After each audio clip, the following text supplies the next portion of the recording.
What's up, everyone, and welcome back to Movie Raised.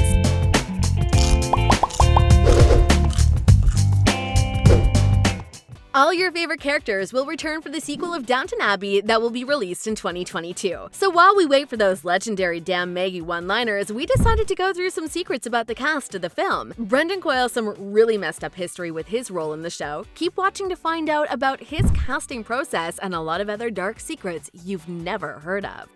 The most difficult role to cast. Most of the roles for the show were actually pretty easy to cast according to casting director Jill Treverlick, who admitted this to Backstage. When you think about it, Maggie Smiths, Hugh Bonneville, Michelle Dockery, and Dan Stevens are all perfect for the characters they play. However, the most difficult role to cast according to the director was the one for John Bates. As you already know, the role went to Brendan Coyle, but you probably didn't know that he got the job after 60 other actors auditioned. It's really interesting that the studio thought Coyle wouldn't be right for the role because, as Treverlick explained, they saw Brendan very early on, and then there were some doubts at the broadcast end. Not because they didn't like Brendan, but because he'd been in a period genre piece that they feared was a bit close and might even be broadcast at the same time on an opposing channel.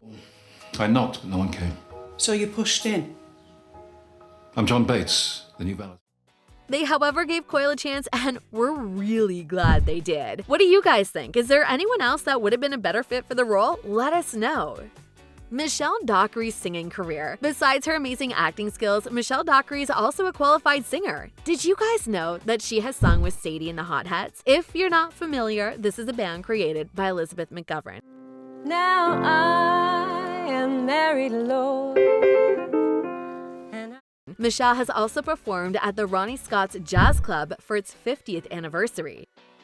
She knows pain. We as people often deal with tragedies that we just can't control. Actors are not an exception. In fact, Dockery perfectly knows how to lose someone you love. She met John Deneen in 2013 after they were introduced by Dockery's co-star Alan Leach. Just 2 years later, the couple got married, and the same year, Deneen was diagnosed with a rare form of cancer and lost his life at Marymount Hospice in Cork, Ireland on December 13, 2015. Unfortunately, he lost his life at the age of 34. Gillian Anderson was almost cast. The actress was supposed to play Cora Crawley, a character that ended up in the hands of Elizabeth McGovern. Is it true that Irish gardens have more variety than ours?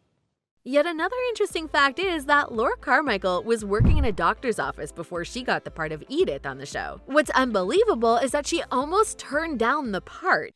I felt so strongly about it, I thought it was worth a try. No, you misunderstand me.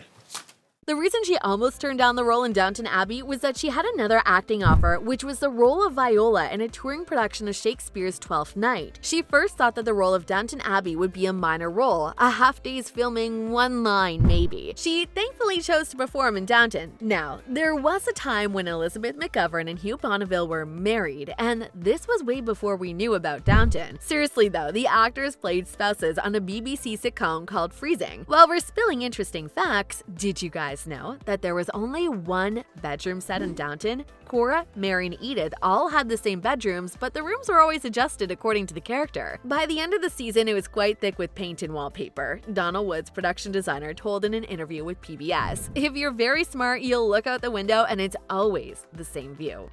Dan Stevens' departure. Downton the show had many surprising moments, but one of the biggest twists was definitely the one involving Matthew Crawley, one of the fans' favorite characters who lost his life in the series' third season. There were a lot of very upset fans demanding apologies, actor Stevens told Entertainment Weekly regarding his departure from the show. You'll always have a home here as long as I'm alive. Didn't the war teach you never to make promises?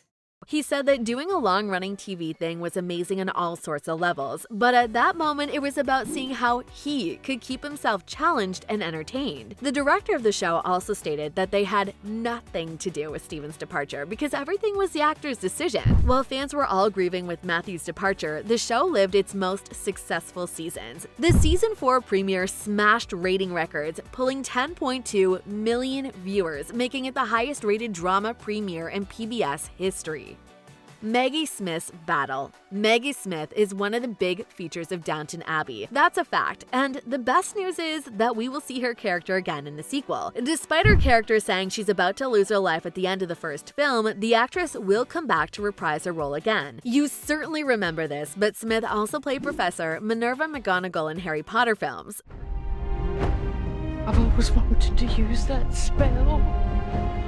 What you didn't know is that the actress had cancer while filming the final movie in the series. Smith is such a strong person. She decided to continue working on the film while struggling with the disease. You're a woman with a brain and reasonable ability.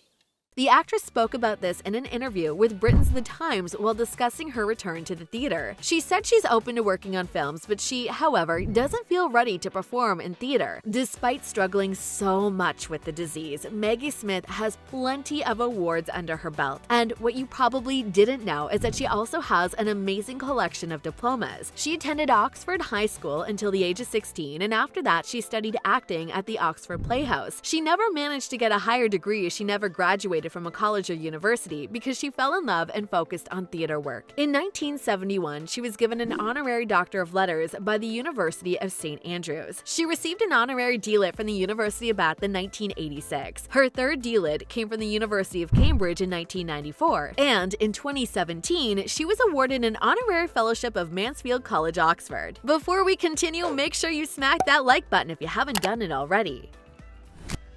Smith has never seen Downton Abbey, but there's a huge fan hiding in Queen Elizabeth II. So actually, you share an interest with the Queen. She loves to pick out the mistakes. At Home with the Queen author Brian Hoey said to People, Prince William said he also loves the show. Do you guys think that they're excited about the sequel? But Smith, who played Dowager Countess Violet Crawley, said she's never seen an episode of the show, although she mentioned something about seeing the show after its end. So who knows, maybe she's given it a chance. She said in an interview with The Telegraph that whenever she sees something in which she performs, she always sees things that she would do differently and thinks, why in the name of God did I do that? Well, we never noticed something we didn't like in her performance, did you? Now, another interesting fact is linked to the costumes of the show. Since Downton Abbey happens in a different reality than ours, the female stars often had to wear corsets under their costumes, which is not as easy as it looks, according to chief costume designer Susanna Buxton. It's a nightmare for those poor things, she told the Mirror. They were very, very uncomfortable. You have to learn to wear them, and of course, the girls are not used to them. They were so tight that cast members couldn't even eat in them. Being an actor is not easy at all.